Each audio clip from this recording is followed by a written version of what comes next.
act of kindness, one that might have gone unnoticed had it not been for what happened immediately afterwards. It involves a San Diego police officer, a Marine combat veteran who had done several tours of duty overseas. As it turned out, it was far more dangerous to be back at home.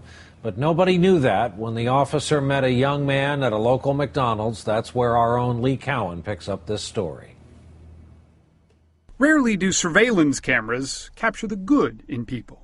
But on this day at this San Diego McDonald's, for that police officer, they caught a life's final decent act. There's an officer shot. There's an officer shot.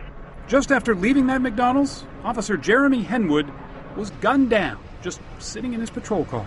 A crime made even more incomprehensible by the fact he had just returned from Afghanistan and served 2 tours in Iraq as a U.S. Marine.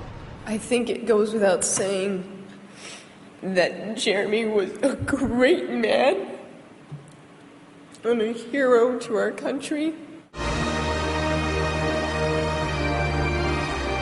Thousands turned out for his memorial service, where there were tales of his bravery and chivalry. But it was the last thing he ever did that summed up the way he lived. 3 minutes before he was killed, he's buying lunch for some little kid he doesn't even know. That little kid was 13-year-old Davian Tinsley, standing behind Officer Henwood in line at that McDonald's, short by comparison and also a little short on change. I asked him for 10 cents, and he said, "What's this 10 cents for?" And I said, 3 cookies. And he said, "Well, I could buy the 3 cookies for you." He opened his wallet and his heart to a kid he'd never met. He said, "What do you want to be when you grow up?" And I said, "NBA star." And then he said, "Well, you got to work hard for that." And I said, "Thank you." With that, Officer Henwood walked out. It was the last conversation he ever had.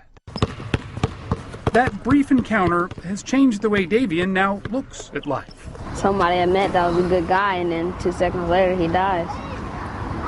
It's just crazy. Without knowing it, Officer Henwood had taught a sobering lesson to a boy and the rest of us. Kindness can go a long way, but life isn't always fair. Lee Cowan, NBC News, Los Angeles.